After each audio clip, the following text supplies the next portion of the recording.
రాష్ట్ర ప్రభుత్వం ప్రతిష్టాత్మకంగా రాజీవ్ యువ వికాసం పథకం కింద 6,000 కోట్లతో 5 లక్షల మంది నిరుద్యోగులకు ఉపాధి చూపించడమే లక్ష్యంగా ఈ పథకాన్ని ప్రవేశపెట్టిందని రాష్ట్ర ఎస్సీ కులాల సహకార అభివృద్ధి కార్పొరేషన్ చైర్మన్ నాగరి గారి ప్రీతం అన్నారు. రాజీవ్ యువ వికాసం పథకం అవగాహన కార్యక్రమంలో భాగంగా యాదాద్రి భువనగిరి జిల్లా భువనగిరి ఎంపీడీఓ కార్యాలయంలో నిర్వహించిన మీడియా సమావేశంలో ఈ పథకం గురించి ఆయన వివరించారు.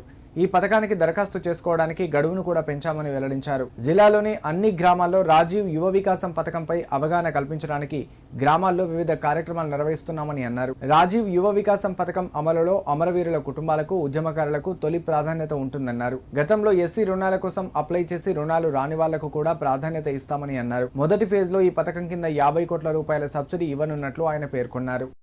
పేద ప్రజలకు పథకాలు రావాలన్న ఉద్దేశంతో రేవంత్ రెడ్డి గారి ప్రభుత్వము ఒక పథకాన్ని ప్రవేశపెట్టింది. దీన్ని పూర్తి స్థాయిగా ప్రజలకు చేరాలని చెప్పి మేమందరికీ కూడా ఈరోజు ఏ విధంగా చేయాలి, ఇంకా రాబోయే వారం రోజులు ఉంది, వారం రోజుల లోపల మనం ఏ విధంగా చేయాలి, వారం 10 రోజుల లోపల అనేది పూర్తి స్థాయిగా ఒక కార్యాచరణ రూపొందింది. మరి ముఖ్యంగా ప్రజలు 4 లక్షల స్కీము చాలా ఎక్కువ మంది అప్లై చేసుకుంటున్నారు. ₹1,00,000 దాకా ఉన్న స్కీమ్లో 90% సబ్సిడీ ఉంది. అసలు 50,000 స్కీమ్ అయితే పెట్టి యూనిట్స్ ఎవరైతే వితంతువులు ఉంటారో, ఎవరైతే వాస్తవానికి విధవలు ఉంటారో, ఎవరైతే ఒంటరి మహిళలు ఉంటారో, ఎవరైతే ఇంటి నుంచి బయటికి రారో అటువంటి వాళ్ళకి పెట్టి యూనిట్స్ అసలు బ్యాంక్ లింకేజ్కి లేకుండా, సమస్యలే లేకుండా పూర్తి స్థాయిగా మనం వాళ్ళకి ఇచ్చే ప్రయత్నం మనం చేస్తున్నాం. వాటి మీద కూడా మనం పూర్తి స్థాయిగా అవగాహన కల్పించాల్సిన అవసరం ఉంది. ప్రజలు కూడా ₹1,00,000 50,000 స్కీమ్ ఏదైతే ఉందో టార్గెట్ ఎక్కువ ఉంది, కానీ అప్లికేషన్స్ తక్కువ ఉన్నాయి. సో అందరూ కూడా 4 లక్షల యూనిట్ పెట్టుకుందాము అన్న ఉద్దేశం వస్తే అది మళ్ళీ ఎంపీడీఓ గారు district level selection committee apply చేసుకున్న 100 మందిలో 10 మందికో 15 మందికో వస్తుంది. కానీ